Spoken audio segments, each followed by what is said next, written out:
The hunger of empty worlds. Close your eyes and imagine waking on Mars. Not in a city as we know it, but inside a fragile dome, where the air is borrowed and the silence outside could swallow you whole. Morning does not bring the smell of bread, or fruit piled in baskets, or the rustle of leaves heavy with dew.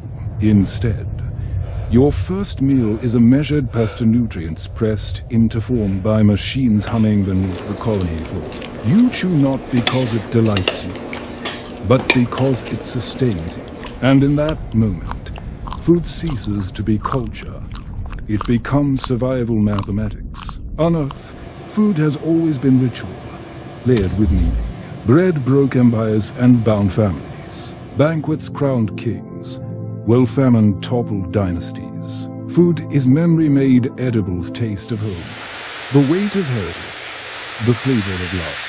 But in space, where soil is alien and rivers are absent, food is stripped of its excess. It becomes energy calculated in calories, nutrients recycled from waste, oxygen balanced with carbon dioxide. What once was feast becomes equation. Consider the soil beneath your feet. On Earth, it is alive, a web of microbes, fungi, and minerals, rich with memory of forests and oceans. On Mars, it is sterile regolith sharp, poisonous dust laced with perchlorates that burn the lungs. To make it fertile to perform alchemy, grinding, washing, mixing it with compost spun from human waste, then feeding it with microbes smuggled from Earth. Imagine underground greenhouses lit by artificial suns, where lettuce grows not from soil, but from a mist of nutrients. Imagine algae swirling in great transparent tanks, the lifeblood of a colony food, fuel, and oxygen in one living world. And yet, hunger is not only of the stomach. Hunger is of the spirit. What does it mean when a Martian farmer cannot smell the soil? When a lunar settler cannot hear the buzz of insects? When a Titan colonist eats not because of taste, but because of necessity? Psychologists warn us, may not make an erode morale faster than starvation. Astronauts on the International Space Station speak of longing for a texture, for crunch, for the unpredictable joy of flavor. Imagine generations born to rations, their tongues tuned not to salt and spice, but to engineered balance. Would they crave variety, or would they find beauty in the bland, poetry in precision? Now, picture scarcity as a shadow that follows every colonist. On Earth, abundance creates waste.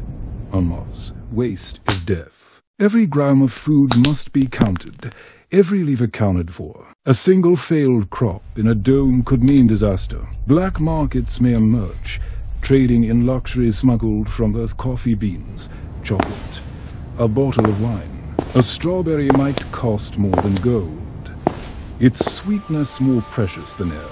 Wars have been fought for bread on Earth. In the void, conflicts may ignite over algae, oxygen, or a handful of seeds. But scarcity also sculpts identity.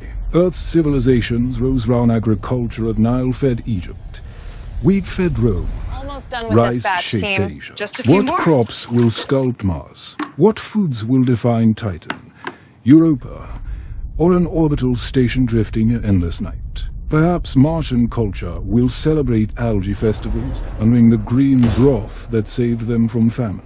Perhaps Europa settlers will brew strange wines from engineered fungi that thrive in pressurized seas. Perhaps Titan colonists will roast proteins grown from methane-fed bacteria, a cuisine unimaginable on Earth. And still, hunger whispers of memory.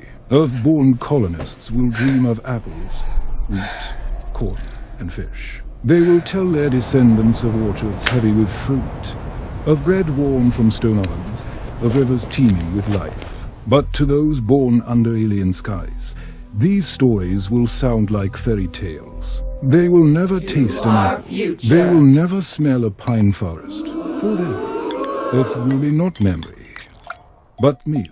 So the question lingers, what will we eat beyond Earth? The answer is both practical and profound. We will eat what keeps us alive, But we will also eat what shapes our identity. Every ration is a negotiation between survival and culture, necessity and longing. And perhaps, one day, when a Martian colonist raises a glass of algae wine, they will say, "We belong here now. This is our feast. This is our future."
This particular nutrient cube is quite popular on my home world. Oh, fascinating.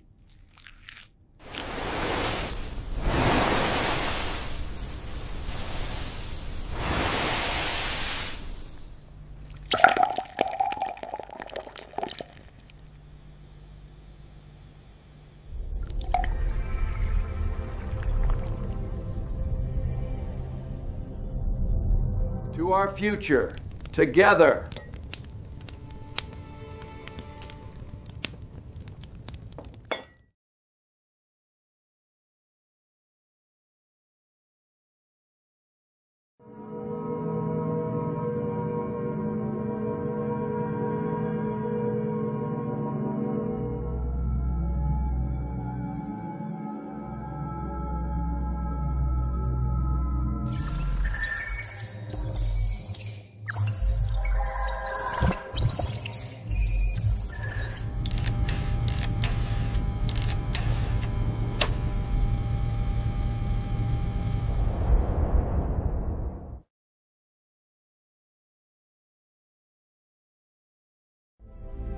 Banquets of the Red Desert. Imagine the first feast held on Mars. Not a feast in the earthly sense, with overflowing tables and careless laughter, but a carefully staged miracle. Colonists gather beneath the dome. Artificial walls shimmering across its ceiling. On the table before them lies bread not shipped across millions of kilometers, but baked with flour milled from wheat grown in Martian soil engineered into life. The crust is thin, the taste simple, but to them it is sacred. Every bite is history's moment when survival turned into belonging. Throughout human history, food has been more than sustenance. It has been power. It has crowned rulers and defined empires. Think of the ancient Egyptians revering the Nile's harvest, or the Romans spreading wheat across their provinces to secure loyalty. Food built civilizations. Without agriculture, there is no culture. Without bread, there are no cities, no philosophies, no myths. And so, when Martian colonists share their first true harvest, it is not merely about hunger. It is about identity. They will not see themselves as Earthlings eating Martian bread. They will see themselves as Martians, tasting their own future. Yet food as power cuts both ways. On Earth, history is scarred by famine and control. Starving populations toppled dynasties, and food blockades became weapons of war. On Mars or Titan, the weaponization of food could be even sharper. Imagine a governor withholding oxygen gardens from rebels, or an Earth-based authority taxing algae yields until colonists are forced into rationing. In fragile domes, where every calorie is counted, food is not only life, but leverage. Control the crops, and you control the colony. But let us turn to the intimate. What does cuisine mean when its ingredients are illegal? Imagine a Martian stew protein cultured from engineered bacteria, spiced with fungi that thrive in low gravity, thickened with powdered algae. To us, it may sound bleak. To them, it may taste like home. Over generations, these dishes will evolve into culture. Recipes passed down will not be for apple pie or roasted chicken, but for algae cakes, fermented fungi wines, and nutrient broths. Earth-born palates may recoil, but Martian-born tongues will find joy, nostalgia, even artistry in flavors shaped by scarcity. Consider also how tradition writes itself. On Earth, holidays are marked by food, harvest festivals, Lunar New Year feasts, Ramadan breaking of the fast. On Mars, holidays may form round survival milestones. A festival when the first dome's oxygen cycle succeeded. A ritual meal celebrating the first crop that survived the dust storm. Perhaps Martians will gather once a year to share the last of the old Earth seeds, passing them like relics, planting them ceremonially in hydroponic gardens. Every colony will create its own sacred table, not with abundance, but with meaning. And then comes the question of memory versus invention. Earth food will fade. Apples, wheat, and fish will not survive the journey to every world. Instead, colonists will invent foods Earth has never known. Imagine Titan settlers brewing thick, woolly drinks from methane-fed microbes. Imagine Europa colonists crafting glowing algae wines under frozen seas. Imagine orbital station dwellers creating cuisine from lab-grown proteins, textured into forms resembling meats Earth has long forgotten. These will not be substitutes. They will be originals. And one day, Earthlings may look and crave Martian cuisine as exotic delicacies. The same way we now crave spices once rare. They're using the rations against Yet us. through all this innovation, one shadow remains, the longing for a taste that is gone. Will Martians sing songs of apples they have never eaten? Will Titan settlers dream of forests they have never walked? Or will they let go, turning longing into myth? Perhaps in their kitchens, the recipes will be recited like poetry, not as instructions, but as remembrance. This is how our ancestors ate, when rivers still ran, when skies still gave rain. And so the banquet of the red dessert is not just about feeding the body, it is about feeding the soul with memory and invention. Martian bread will never be Earth bread. Titan wine will never be Earth wine, but they will be theirs. And in that ownership lies the seed of culture, rooted not in soul, but in stars.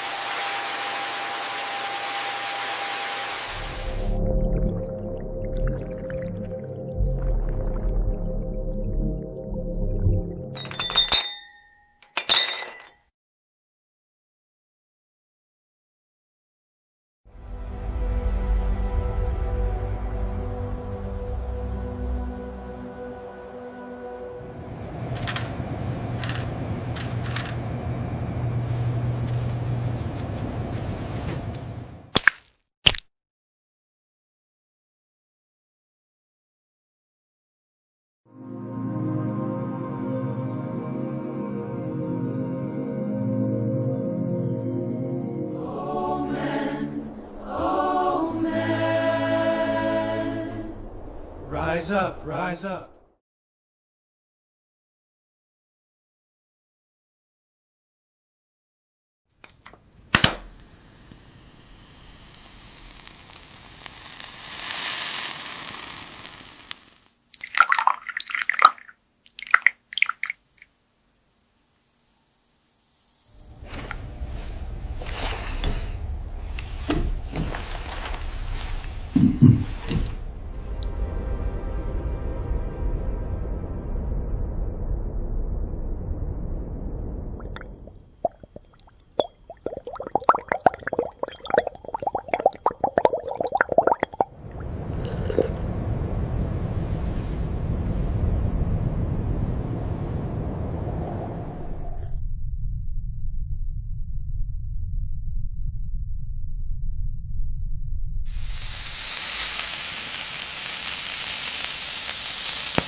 In the dust, we find our sustenance. Water from the deep, seeds from the earth.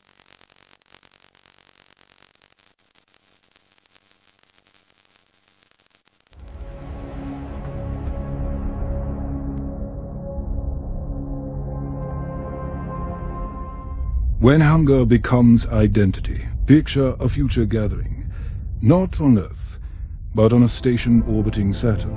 Delegates from Mars, Titan, Europa, and Luna sit together at a long table. Before them are dishes born of alien necessity. Martian algae loaves, European broth thick with bioluminescent fungi, Titan's dense protein bricks flavored with oils drawn from methane-fed microbes. There is no roast lamb, no wine from vineyards, no fruit from orchards. Yet as I believe we must approach this there with is caution. laughter, I debate, understand your and concerns, ceremony. yet we need to consider Food, the long-term even impact. when transformed, still binds. But look closer, each dish is not only sustenance. It is a declaration of identity. On Earth, cuisines carry geography in their flavors. Japanese sushi speaks of seas. Mexican maize whispers of sunlit fields. French wine carries centuries of terroir. Food is history you can taste. In space, cuisines will carry something stranger, adaptation itself. A Martian colonist, biting into algae cakes, will be eating proof that life conquered red dust. A European sipping broth will be swallowing the echo of oceans no earth-born tongue has ever known. Food becomes biography and edible chronicle of worlds. But what happens when these cuisines diverge so far that they no longer resemble each other else? Imagine a Martian palate that finds Earth's food too heavy, too rich, like biting into stones. Imagine Titan settlers whose metabolisms crave fats so intensely that Earth's vegetables taste thin and unsatisfying. Over centuries, even appetite itself may evolve. Hunger will no longer be universal. It will be cultural, even biological. And in that divergence, the very meaning of being human may be questioned. Conflict will follow, as it always has. Wars on Earth were fought for salt, for grain, for sugar.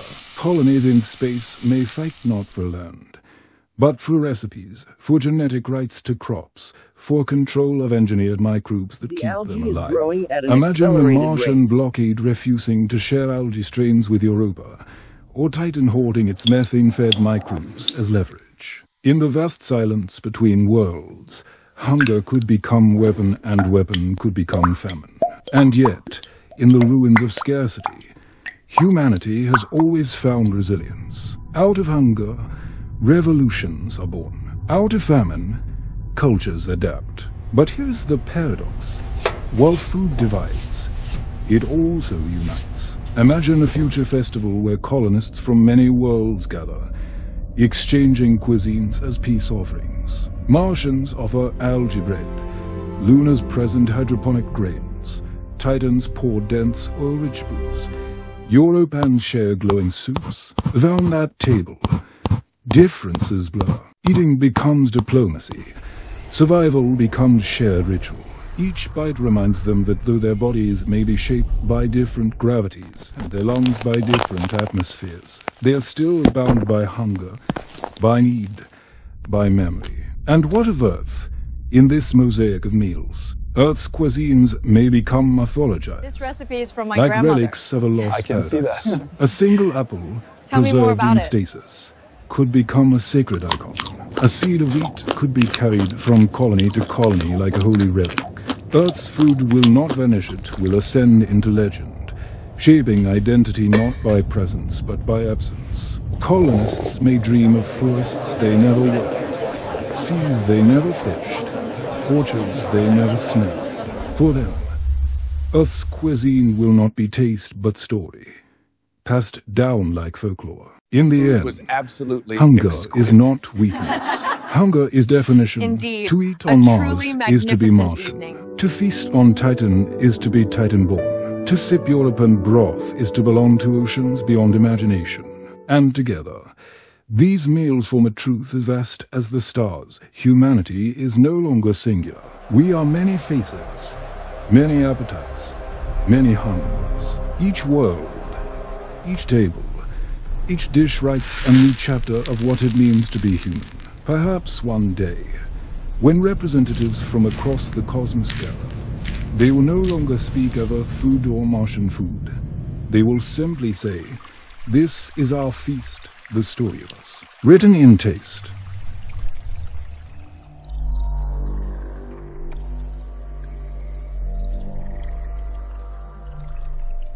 We present to you the sacred essence, a timeless representation of our heritage. My love, my love, my love.